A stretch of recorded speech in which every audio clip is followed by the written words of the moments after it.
In this video, we'll show you what the data looks like if you accidentally forget to turn off your sample bias. The sample is biased automatically when you measure target current if you're using the 9103. So I got my 300 nanoamps of target current at the moment, but the the specimen stage is being biased at plus 90 volts automatically by the 9103. And the reason we do that is because it traps low energy secondary electrons and prevents them from leaving the sample, which improves the accuracy of the current measurement. And if you have an external picoammeter, you should also be using a plus 90 volt bias to bias the target up when measuring electron current or ion current as well. Alright, so I've got about 320 nanoamps. I'll drop my filament current down a little bit, get that closer to 300. Okay, stop sampling. Alright, I've set up a survey. Let's acquire. I'm on copper, so I should see a low energy peak down around 60 eV.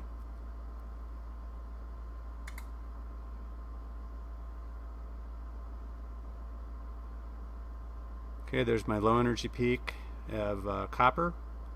Here's carbon. And then there are three high energy copper peaks starting up around 750, and the largest one being 920 eV differentiated.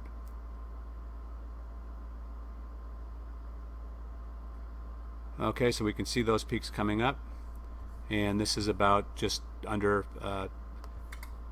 930, so that's our 920 peak. That looks good. Alright, so let's stop this acquisition. Yes. Now I'm going to measure the target current, which means I have plus 90 volts bias on my target, and I'll reacquire. Now what we expect to see is no low energy for the first 100, 150 or so eV, because we're trapping those electrons, and then it's also going to shift the peaks.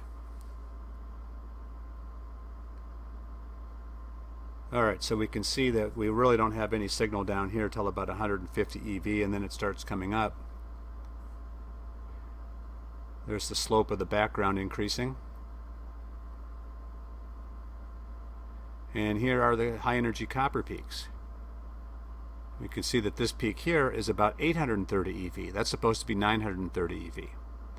So the effect that you'll see if you accidentally forget to turn the 9103 off when you're measuring target current, or if you have an external picoammeter with a bias box and you forget to turn off the bias, essentially you need to ground the sample when you're not measuring target current.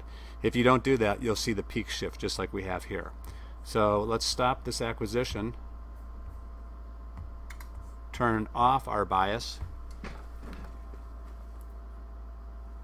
and reacquire.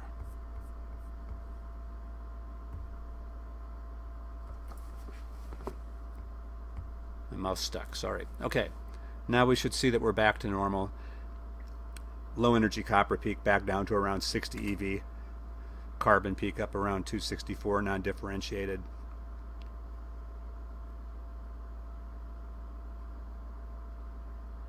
Alright, back to normal.